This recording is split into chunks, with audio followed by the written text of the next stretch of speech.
ஸ்ரீமதே ராமானுஜாய நமக. தினம் ஒரு திவ்ய பிரபந்தம் தொடரில் இன்றைக்கு 1926வது பகுதி. திருமங்கை ஆழ்வார் அருளியுள்ள பெரிய திருமொழியை அனுபவித்து வருகிறோம். 10ஆம் பத்து 8ஆம் திருமொழி, அதன் 7வது பாசுரத்தை இன்று நாம் இணைந்து அனுபவிக்க இருக்கிறோம். கிருஷ்ணாவதாரத்திலே மிக்க ஈடுபாடு கொண்டு திருமங்கை ஆழ்வார் பாடியிருக்கக்கூடிய இந்த திருமொழி 8ஆம் திருமொழி. முன்பாடலிலே எங்களுக்கு கெட்ட பெயர் உண்டாக்க வேண்டும் என்று நீர் வந்திருக்கிறீர் என்று அந்த இடைக்குல இளம்பெண் குற்றம் கூறினாள். கண்ணன் அதற்கு, இனி இதற்கு பதிலுண்டோ என்று தலையை கவிழ்த்து கொண்டு, நீ என்னை இப்படி வெறுப்பதற்கு நான் செய்த குற்றம்தான் என்ன என்று கேட்க முடியாமல் இருந்தான். அப்படி இருக்க அவன் பேசாதிருந்தலை பொறுக்க மாட்டாத அந்த பெண் அந்த வில்லின் வழியே அவன் தோள் அழகை நுகர்ந்தபடியே ஊடலின் காரணத்தை இப்பாடலில் சொல்கிறாள்.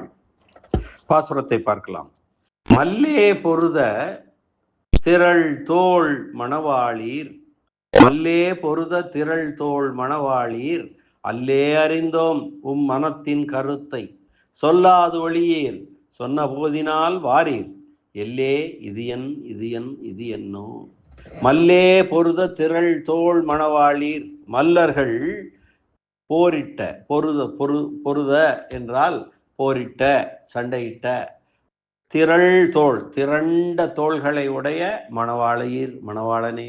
மல்லே பொருத திரள் தோள் மணவாளீர், அல்லே அறிந்தோம், அல்லே நேற்றிரவே அறிந்து கொண்டோம் உன்னுடைய மனத்தை, சொல்லாது ஒளியீர் சொன்ன போதினால் வாரீர், நீர் சொல்லாது செல்வீர், நம்மை வந்து கலந்து விட்டு செல்லும் பொழுது சொல்லாமல் ஒழிய மாட்டீர், சொன்ன போதினால் வாரீர் சொல்ல நேரத்திற்கு வரமாட்டீர், எல்லே இது என் இது என் இது என்னோ என்று கேட்கிறாள் அந்த ஆட்சி.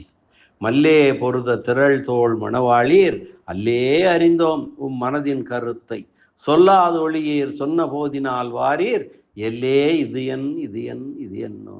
அவனுடைய திரண்ட தோள்களை பார்த்து அந்த அழகினை ரசித்து அப்படி அழைத்து மல்லே பொருத திரள் தோள் மணவாளீர் என்று விழித்து, அல்லே அறிந்தோம் நம் மனதின் கருத்தை, சொல்லாத ஒளியீர் சொன்ன போதினால் வாரீர், எல்லே இது என் இது என் இது என்னோ.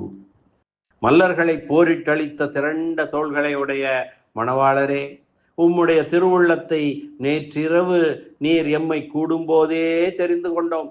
நீர் பிரியும் போது இன்ன பொழுது வருவேன் என்று குறிப்பிட்டு சொல்லாமல் போவது இல்லை. அப்படி நீர் குறிப்பிட்ட காலத்தின்படி, அப்படி நீர் குறிப்பிட்ட காலத்தின்படி திரும்ப வருவதில்லை. அந்தோ இப்படி செயல்படுவதின் உட்கிடக்கை என்ன, உள்நோக்கம்தான் என்ன, இது என் இது என் இது என்னோ. மல்லர்களுடன் போர் செய்யும் பாடுயான மிடுக்கை உடையவர் நீர். அந்த மல்லர்களுடன் கம்சன் ஏற்பாடு செய்து வைத்திருந்தான் அல்லவா, அந்த மல்லர்களுடன் போர் செய்யும் படியான திறமையை மிடுக்கை உடையவர் நீர்.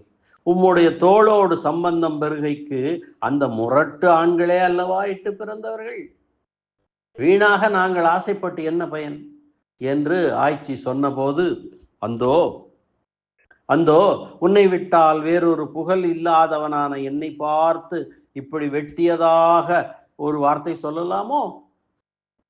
கம்சனாலே ஏவப்பட்ட மல்லர்கள் என் மேல் வந்து விழுந்து என்னை முடிக்க வந்தார்கள். ஆகையாலே அவர்களை பொடிபடுத்த வேண்டி அவர்களோடு பொருதேனே அல்லாமல் அவர்களை அணைக்க வேண்டும் என்று ஆசைப்பட்டு செய்த காரியம் அது இல்லையே. எதற்கு நீ வீணாக வருந்துகிறாய் என்று கண்ணபிரான் சமாதானமாக சொல்ல, அல்லே அறிந்தோம் மனதின் கருத்தை, நேற்று இரவு கலந்த போதே நினைவொன்றும் செயல் ஒன்றுமாக இருந்தது உமக்கு. உமது நினைவு எங்கே இருந்தது, செயல் மட்டும் இங்கிருந்தது.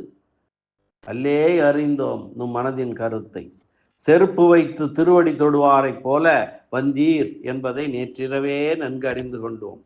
இந்த செருப்பு வைத்து திருவடி தொழும் கதை ஏற்கனவே நாம் முன்னரே ஒரு முறை அனுபவித்திருக்கிறோம் என்பதை இங்கே குறித்து கொள்க. வேண்டுமானால் மீண்டும் ஒருவரை இதை நினைவுபடுத்துகிறேன். ஒருவர் கோவிலுக்கு போனார். கோவிலுக்கு அன்று அவர் புது செருப்பு வாங்கி கொண்டு போனார். வாங்கி கொண்டு போகும்போது கோவிலுக்குள் திருவடியை செருப்பை போட்டுக்கொள்ள போக முடியாது என்பதற்காக கோவில் வாசலிலே அந்த புது செருப்பை விட்டு விட்டு கோவிலுக்குள்ளே போனார். எம்பெருமானை வணங்கினார். வணங்கி வரும்போது ஆனால் எண்ணமெல்லாம் அந்த புது செருப்பா மேலேயே இருந்தது. யாராவது எடுத்து போய்விடுகிறார்களோ என்று மனம் முழுக்க இங்கு இருக்க செயல் அங்கே வெறுமனே கையை கூப்புவதும் செய்வதுமாக இருந்தது. அந்த பட்டாச்சாரியார் தீர்த்தம் கொடுத்து சடாரி சாதிக்க வரும்போது அவர் வேகமாக சாதிக்க வேண்டும், சொல்ல வேண்டும் என்பதற்காக சுவாமி சுவாமி சீக்கிரம் செருப்பு சாதியும் செருப்பு சாதியும் என்று அவன் கேட்டானாம். சடாரி சாதியுங்கள் என்று சொல்வதற்கு பதிலாக செருப்பு சாதியுங்கள் என்று அந்த மனமெல்லாம் செருப்பிலே இருந்த காரணத்தினாலே அப்படி சொன்னதாக ஒரு கதை உண்டு. அதை ஏற்கனவே நாம் அனுபவித்திருக்கிறோம் என்பதை நினைவில் கொள்க. அதை கேட்ட கண்ணபிரான், வீணாக என் மேல் ஏதேனும் பழி சொல்லி பேசுவது உனக்கு தகுதி அல்ல. என் மனம் வேறுபட்டு இருக்குமானால் இப்போது நான் இந்த இடத்திற்கு எதற்கு வந்திருக்க வேண்டும்? நேற்று இரவு சொல்லி போனபடியே இப்போது நான் வந்து நின்றும் கூட பழி சொல்வது பாங்கு அல்லவே உனக்கு என்று சொன்னான் கண்ணன். சொல்லாது ஒளியீர் சொன்ன போதினால் வாரீர், எல்லே இது என் பல்லாயிரம் தேவிமார்களை உடையவரான நீர் சமயம் குறித்து போவது தவறு. உனக்கோ 10,000 தேவிமார்கள் இருக்கிறார்கள். அப்படி இருக்கும்போது நான் இந்நேரம் வருவேன் என்று சொல்லி போவது தவறு. உன்னால் வர முடியாது என்பது உனக்கு தெரியும் அல்லவா என்று நேரம் குறித்து போனது உமது தவறு. உடம்பு உன்னுடையதாயிருந்தால் அல்லவா குறிப்பிட்ட சமயத்தின்படியே வந்து சேர முடியும் என்று திடமாக சமயம் குறிப்பிட்டு போகலாம். ஊருக்கெல்லாம் பொதுவான நீர் எதற்காக சமயம் குறிப்பிட்டு போகிறீர்? நேரத்தை மன்னிக்க வேண்டும். ஊருக்கெல்லாம் பொதுவான நீர், எல்லோருக்கும் நீராள். அப்படி இருக்கும்போது எதற்காக நேரத்தை குறிப்பிட்டு போகிறீர்? பிரிந்து போகிறவர்கள் வாயை மூடிக்கொண்டு போயிருந்தால் இத்தனை துடிப்புக்கு இடம் இருக்குமா? போகிறவர் சும்மா போக வேண்டியதான, வாயை மூடிக்கிட்டு. அப்படி இல்லாம நாளை இத்தனை மணிக்கு வருவேன், 6 மணிக்கு வருவேன், 5 மணிக்கு வருவேன் என்று சொல்லிக்கொண்டு போகிறார். அப்படி சும்மா போயிருந்தால் இவ்வளவு துடிப்புக்கு என்ன எதிர்பார்ப்பும் இல்லை, எனக்கு துடிப்பும் இல்லை, நீ வரவில்லை என்று வருத்தப்பட வேண்டியதும் இல்லை, இவ்வளவு துடிப்பு வேண்டியதில்லை அல்லவா? நேரம் குறித்து போனால் குறித்த நேரத்தில் வர வேண்டாமா? உம்முடைய பேச்சுக்கும் செயலுக்கும் பொருத்தமே இல்லையே என்கிறாள் அந்த இள ஆட்சி. வியாக்கியான சக்கரவர்த்தி பெரியவாச்சான் பிள்ளையினுடைய உரை இந்த பாசுரத்திற்கானது. பார்க்கலாம். மல்லே பொருத திரள் தோள் மணவாளீர், முரடராயிருப்பவர்கள் உம்முடன் சண்டையிடுபவர்கள் தானே உம்முடைய அழகை அனுபவிக்க பிறந்தவர்கள். எம்மை போன்ற ஆசையுடையவருக்கு உன் அழகினை முழுமையாக அனுபவிக்கும் வாய்ப்பு கிட்டாதல்லவா என்கிறாள். மல்லே பொருத திரள் தோள் மணவாளீர். விழியாக இருந்தாலும் மனதிற்குள்ள உட்பொருளாக என்ன? அந்த மல்லர்கள் தான் உன் திரண்ட தோள்களை தழுவினார்கள், சண்டை போடும்போது தழுவினார்கள். எனக்கு அந்த ஆசை இருக்கிறது, என்னால் முடியவில்லையே என்று சொல்கிறாள். அல்லே அறிந்தோம் நும் மனதின் கருத்தை, இரவு எம்முடன் கலக்கும் போது உமக்கு நினைவு ஒன்றும் செயல் ஒன்றுமாக இருந்தது என்ற செய்தியை நேற்றே அறிந்தோம். முன்பே கலக்கின்ற இரவிலேயே பேரூரில் உள்ள மகளிருடைய இன்சொல்லாகிய அமுதத்தை பருக வேண்டும் என்றும் மென்மையான திருத்தோள்களை அவர்கள் கண்டு மகிழ வேண்டும் என்றும் முரட்டத்தனத்தில் உருப்பட்டவும் கள்ளத்தனத்தை நாங்கள் ஊகித்து அறிந்திருக்கிறோம். நேற்று நீர் கலந்தீர் எம்முடன். அப்போது எண்ணமெல்லாம் எங்கிருந்தது? அங்கே பேரூரில் உள்ள அந்த பட்டணத்தில் இருக்கக்கூடிய மகளிருடைய அவர்கள் மேலே இருந்தது.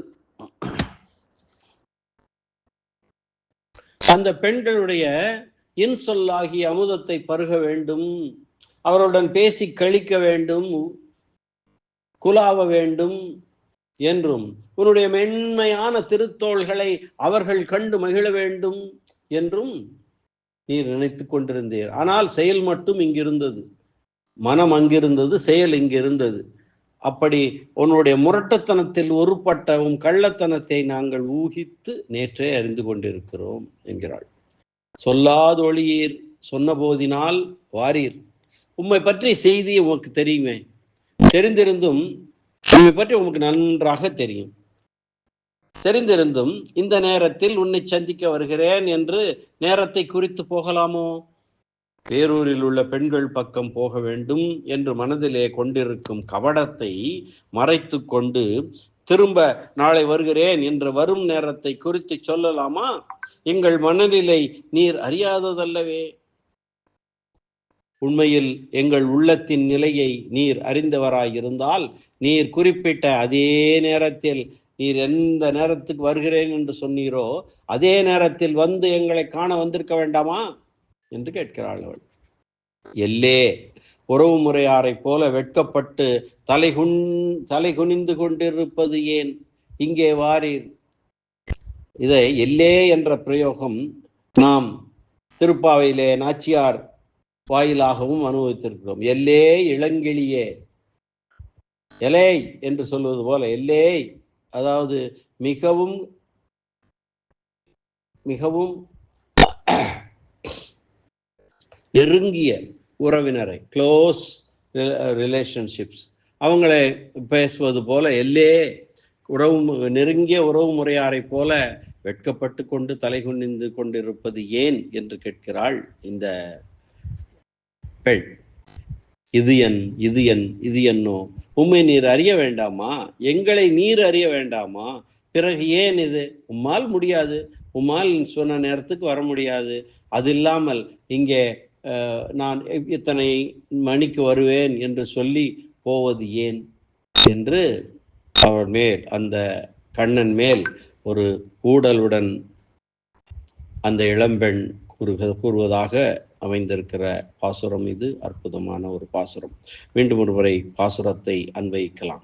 மல்லே பொருத திரள் தோள் மணவாளீர், அல்லே அறிந்தோம் மனத்தை நும் மனத்தின் கருத்தை. மல்லே பொருத திரள் தோள் மணவாளீர், அல்லே அறிந்தோம் நும் மனதின் கருத்தை. சொல்லாதொழியீர் சொன்ன போதினால் வாரீர், எல்லே இது என்னோ என்ற இந்த அற்புதமான பாசுர அனுபவத்தை இந்த அளவிலே நிறைவு செய்வோம். மீண்டும் நாளை நாம் அடுத்த பாசுர அனுபவத்துடன் சந்திக்கலாம். நன்றி, வணக்கம். ஸ்ரீனிவாச வெங்கடேச ராமானுஜதாசன் திருவரங்கம். கண்ணனெம்பெருமான் திருவடிகளே சரணம். அரட்டமுக்கி அடியார் செய்யும் கலிகன்றி கலியன் பரகாலன் திருமங்கையாழ்வார் திருவடிகளே சரணம். குறைப்பெருமன்னர் ராமாயண பெருக்கர் பரம காருணிகர் வியாக்கியான சக்கரவர்த்தி பெரியவாச்சான் பிள்ளை திருவடிகளே சரணம். ஆழ்வார் எம்பெருமானார் ஜீயர் திருவடிகளே சரணம்.